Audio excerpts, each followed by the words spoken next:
Sleaze, scandal, smear, all words synonymous with the McBride affair just months ago.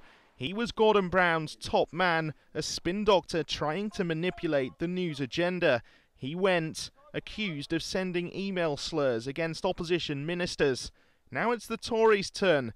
Cameron's top communication man in very hot water indeed, although you wouldn't think it. As the Director of Communications, he does an excellent job for the Conservative Party and behaves properly and in an upright way in everything that he does. Brown wants some answers.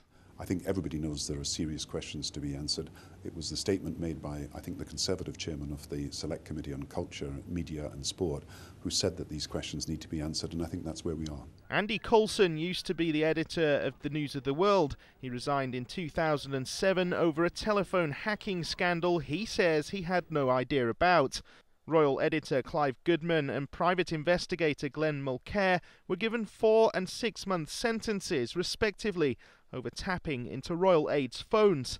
Now it's emerged more News International staff may have been using the same criminal techniques to secure scoops. It's alleged the newspaper paid up to £1 million in out-of-court settlements to keep some of the victims quiet.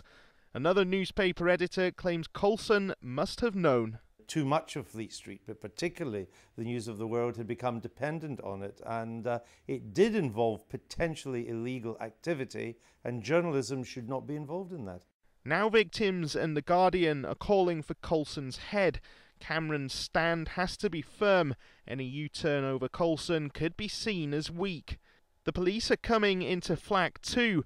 Alleged victims of the hacking scandal want to know why they didn't investigate the masses of evidence they allegedly had. It gives grave doubts over, obviously, the way that the Metropolitan Police apparently were very much aware of these activities but didn't inform the people whose phones were being tapped or do anything about it. New Met Commissioner Sir Paul Stephenson's taken action. No additional evidence has come to light since this case has concluded. I therefore consider that no further investigation is required.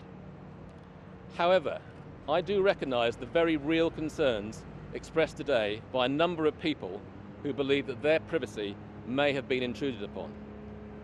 I therefore need to ensure that we have been diligent, reasonable and sensible and taken all proper steps to ensure that where we have evidence that people may have been the subject of any form of phone tapping or that any suspicion they may have been, that they have been informed. An intriguing tale, the type of thing journalists love to talk and write about. All eyes now on the police and Tories to see exactly how they handle it. One foot wrong for both could result in a PR nightmare.